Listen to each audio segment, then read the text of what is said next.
So about a year and a half ago, I made what is probably my biggest project ever. That was Treasure of the Watch, Chapter 4. That was a project that I'd worked on, if you count the entire series, for 2 years. Basically working on it, almost every day. And it was amazing. It was the best project that I've ever made, and I was super, super proud of it. But then, it was done.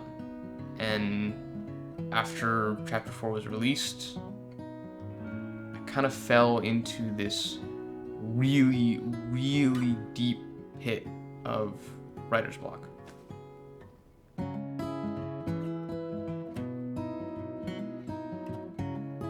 So that brings us to the start of 2023.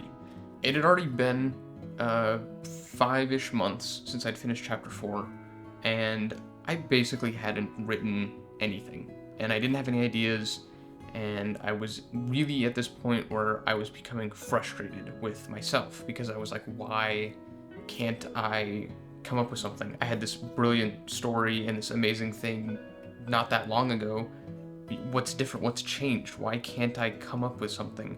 And it wasn't like I didn't have ideas. I had stuff that I was trying out. It's just nothing ever really stuck, and I found myself just kind of throwing things away because I felt like they weren't going anywhere. And I would get to a point, again, where you hit that writer's block where you're just like, I don't know what to do. I'm lost. And that just kept happening over and over and over again, basically from a couple, I'd say a month after Chapter 4 came out to the time I finally was able to figure it out with The Doorway. And to be completely honest, with The Doorway, there wasn't anything special. Like, I wish there had been that thing that I was like, oh, this is why I had writer's block, this is why I couldn't figure things out. But there really wasn't. It was just like one idea finally stuck. And I didn't know why, and I didn't know, how I finally got past the writer's block. But I did, and I was like, hey, let's roll with it.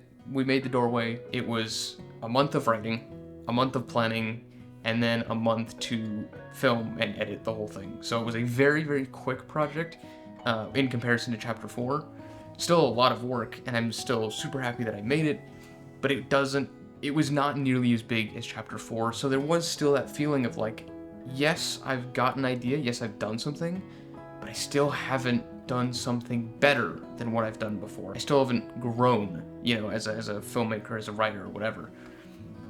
And that idea kept lingering, and that idea became very, very dangerous for me, because as the writer's block kind of consumed me and kind of made it difficult for me to keep going, I kept having a lot of self-doubt, because I felt like, had I peaked with a Star Wars fan film that I made in high school. And that's a completely irrational fear to have, and it was that fear that was one of the reasons that I was not able to continue writing, because I always felt like I needed to be better than myself. Then the summer continues, and I make my sister's wedding video, which was amazing, and I'm super glad that I had the opportunity to do that, because that was a project that really felt like, this is something new, this is something that is very important, that has heart, that has a meaning behind it.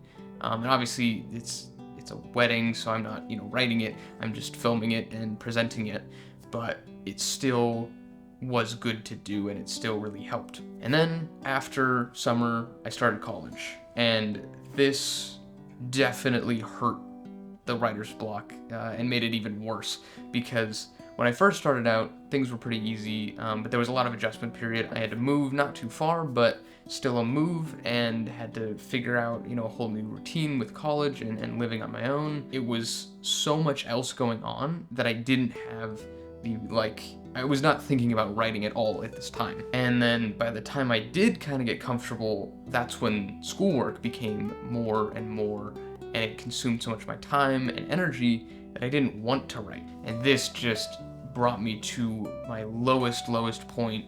I had no ideas, I had no passion to create, and I really just felt like I didn't know where I was going or what I was going to do. And then I took a step back. I didn't try to write anything for a long time, but instead I started reading not reading, but listening to an audiobook by Stephen King called On Writing. It's a book that he made about his writing process and kind of a general guide to writing and how he became a writer and how he deals with writer's block and all of that stuff. And there was a big thing that I got from that. And in the book, he talks about how writers aren't the ones who are supposed to come up with the ideas. The ideas happen on their own, and it's up to the writer to find those ideas and capture them and turn them into the story. Now, originally when I heard this, I was a little confused. I was like, what does that exactly mean? Ideas don't just come from nothing, right? And then there was this other idea where he said that a lot of it's two random ideas that come together at just the right time to produce your original story, screenplay, movie, whatever. And so then I was like, well, okay, what if I applied that idea to stuff that I've worked on? And I thought about Children of the Watch, and I was like, yeah, we were filming the Star Wars fan film out in the desert, and I just remember, because The Mandalorian was coming out at the time, I just remember thinking, wouldn't it be really cool to do a short film where it's like a coming-of-age story, but with The Mandalorian? And it was, again, two random ideas coming together at just the right time, and that spurred 2 years worth of a project and something that, you know, was way bigger than I would have thought at that start. And that kind of helped me realize that it's not I'm just not able to come up with ideas. I think it's just the fact that I'm trying too hard to come up with the ideas. I'm not letting anything happen naturally, and I think that's why I was running into the writer's block, because I was forcing it.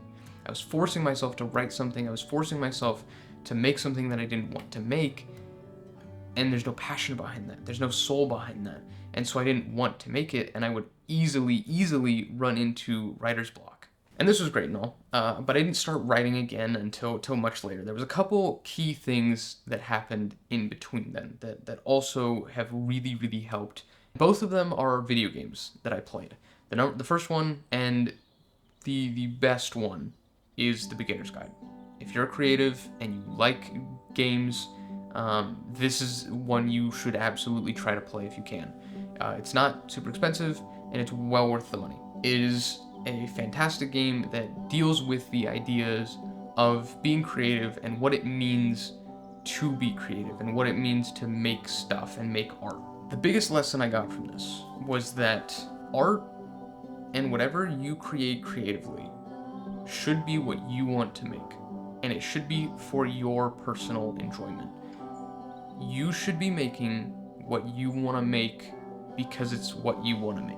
One thing I realized while trying to write stuff is that I was trying to write something that was different than what I've done before, and it had to be bigger, and it had to be better, and it had to be this, and it had to be that. But I wasn't thinking about what's a story that you want to tell?